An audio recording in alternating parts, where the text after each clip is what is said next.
Salam budidaya, salam bonsai. Salam bonsai untuk kita semua dan teman-teman sahabat bonsai semuanya. Kali ini di materi kali ini kita mau membuat tutorial tentang yaitu materinya pohon sancang. Tentu dengan cara-cara kita membonsai supaya menjadikan bonsai itu indah, supaya menjadikan bonsai itu proporsi, dan kapan waktunya kita mengelos dan kapan waktunya kita memotong untuk proporsi cabang dan ranting bonsai itu, maka kita bisa praktekkan nanti di kita waktu action. Dan kali ini bahan bonsai kami ada di dalam yang miliknya saudara kita yang ada di Bali yang tidak mau disebutkan namanya, yaitu yang berada di Denpasar. Itu sudah nitip sekitar 5 bulan. Nah, budgetnya mereka titip sekitar nanti 1 tahun baru mau diambil, karena membeli dari bahan kami yaitu mulai dari bahan percabangan dan sekarang sudah mencapai anak cabang dan bahkan cucu cabang. Langsung aja teman-teman, yuk kita lakukan praktek supaya teman-teman bisa tahu cara-cara kita membuat bonsai yang proporsi. Monggo teman-teman. Nah teman-teman, dan bahannya ini adalah pohon sancangannya ya. Dan kemarin waktu teman kita beli itu hanya sebuah percabangan sampai sini mas, belum ada anak cabang cucu cabang gini, belum ada. Maka kita sekarang mulai perawatan proneng akar untuk penataan desain percabangan ini supaya menjadikan tampilan lebih bagus lagi. Maka ini sudah saatnya waktunya kita melakukan perawatan supaya nanti menjadi bonsai yang enak dipandang atau lebih bagus lagi daripada yang ini. Langsung saja kita ke lokasi sana, kita bawa mas. Di sini rusak waktunya. Ya.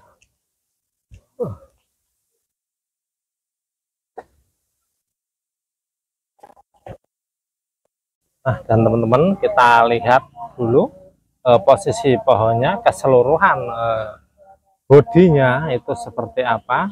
Nah, saya juga pasti akan sikat oleh cabang ini ya, walaupun nanti kita potong. Tampak depannya dari sini.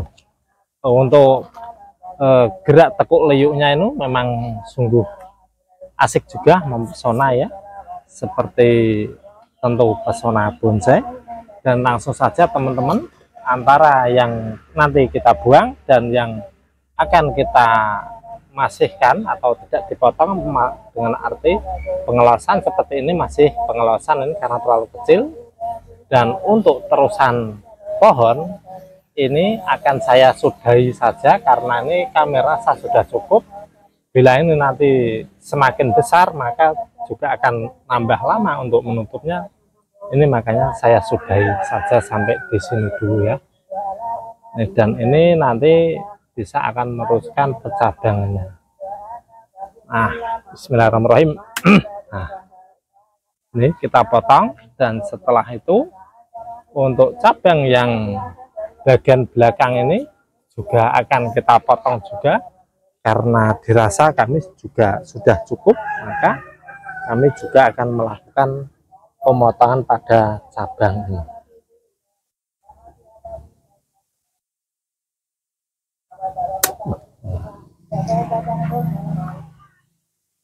Setelah kita potong 2 cabang, maka kita akan menyeleksi cabang-cabang mana yang akan terus dielos, dipertahankan pembesarannya, dan mana yang akan nanti kita potong. Tentu kita juga harus melihat proporsinya dari pohon ini, komposisinya. Jadi nanti kita bisa tahu ini cabang yang harus diloskan dan cabang yang memang harus kita potong untuk mencapai proporsi dan menampilkan keindahan pada bonsai ini.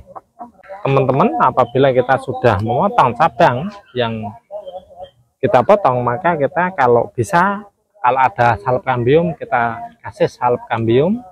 Dan bila kita memotong, jangan lupa pula harus di atas mata tunas, di bawahnya harus ada mata tunas, supaya nanti untuk terusan cabang maupun terusan pohon itu bisa ada terusannya dan bisa menjadi indah. Bila ini nanti akan yang menjadi terusan pohon, maka atau bagian mahkota, maka ini akan lebih kecil mengerucut naik, dan yang bawahnya ini nanti yang akan menyebar ke seluruh bagian untuk mengisi ruang-ruang dimensi yang sekiranya memang dibutuhkan atau kosong. Nah, dan teman, ini posisi ada cabang kecil-kecil ini lebih baik kita buang karena ini nanti tidak kita butuhkan. Yang kita butuhkan mulai dari sini ke depan, dan ini juga ada cabang lebih baik kita buang karena nanti juga akan terlalu banyak cabang, kayaknya juga kurang enak bila kita pandang.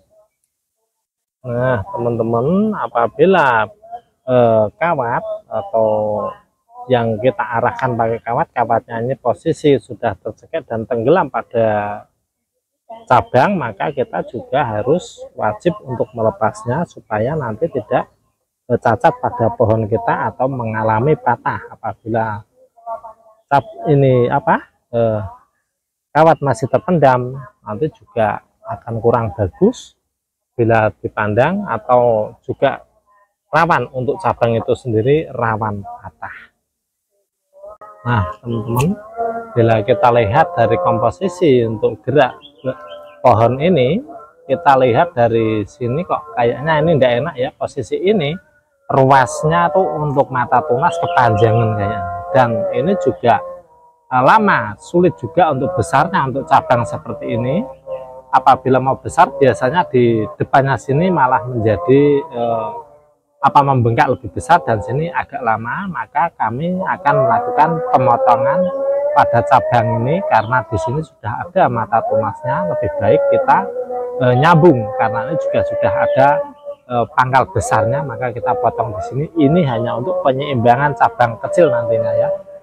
Ini kurang lebihnya nanti kecil saja cabangnya untuk pemanis supaya kelihatan cakep. Langsung saja kita potong, teman-teman. Nah, ini. Nah, kita potong di sini. Dan ini langsung kita rajinkan sekalian supaya nanti keluar mata tunasnya.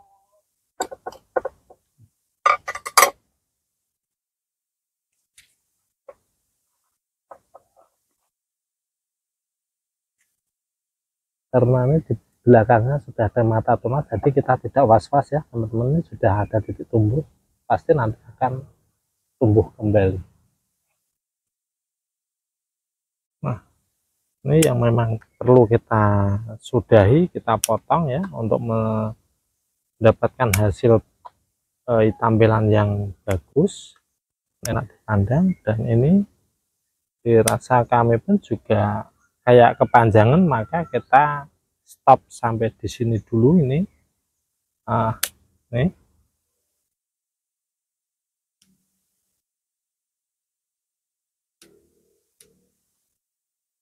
ya, dan ini posisi kita stop supaya ini nanti yang belakang juga subur. Kita stop aja di sini, teman-teman.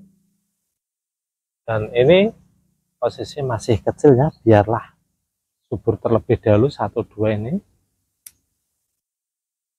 Dan ini kita posisi arahkan ya, cabang ini kita pakai alat bantu yaitu kawat. Kita arahkan untuk cabangannya supaya sesuai yang kita inginkan bisa terwujud.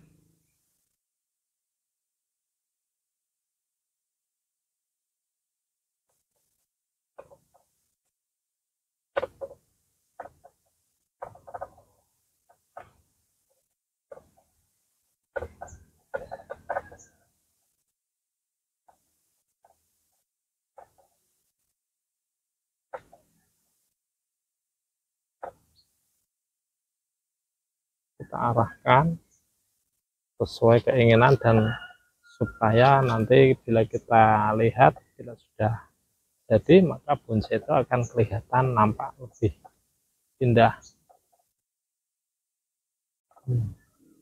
Kita arahkan cabang yang masih butuh pengarahan ya, kita sesuaikan dengan harapan kita supaya komposisinya bisa enak dipandang.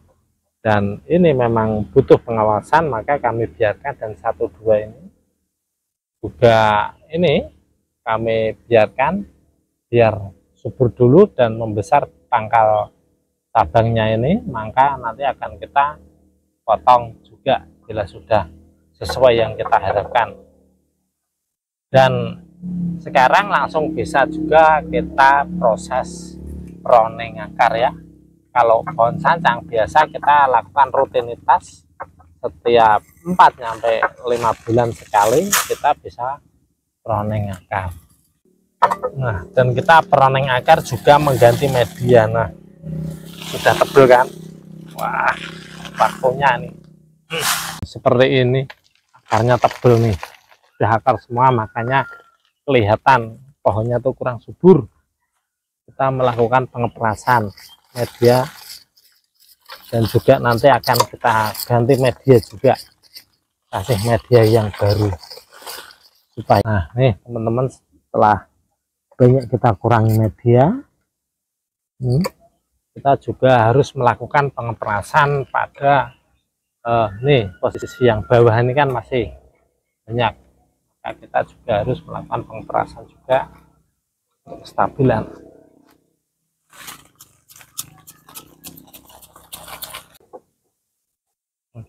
Dan kita juga jangan lupa memberikan nih nutrisinya ya, untuk pupuknya ini.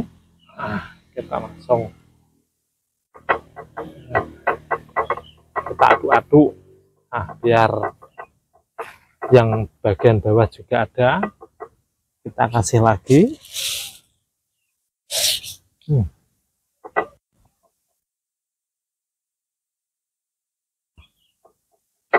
Dan kita tambahkan media nih teman-teman ya.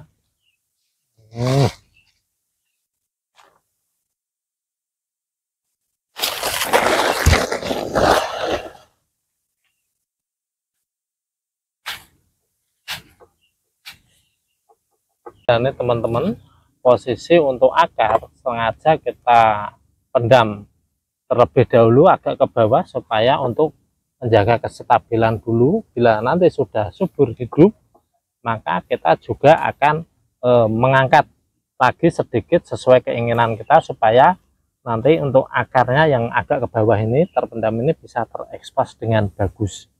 Dan jangan lupa pula teman-teman, bila minat bahan-bahan kami dengan cara-cara seperti ini, beli nitip dulu 1 tahun 2 tahun juga bisa. Dan alhamdulillah sudah ada 10 orang yang sudah mau menitip beli dari bahan percabangan seperti ini, rata-rata yaitu 1 tahun sampai 1,5 tahun. Nanti pohon sudah kelihatan cakep dan harga juga lebih ekonomis apabila beli dari bahan baru nyampe percabangan. Jangan lupa pula nomor kami ya, di Kring Halo 0821 3601 8875. Pasti nanti Kring Halo langsung ketemu dengan Mas Kas, langsung saya layani, negosiasi sampai jadi. Dan tetap ikuti channel kami di Pesona Bonsai. Salam budidaya, salam bonsai.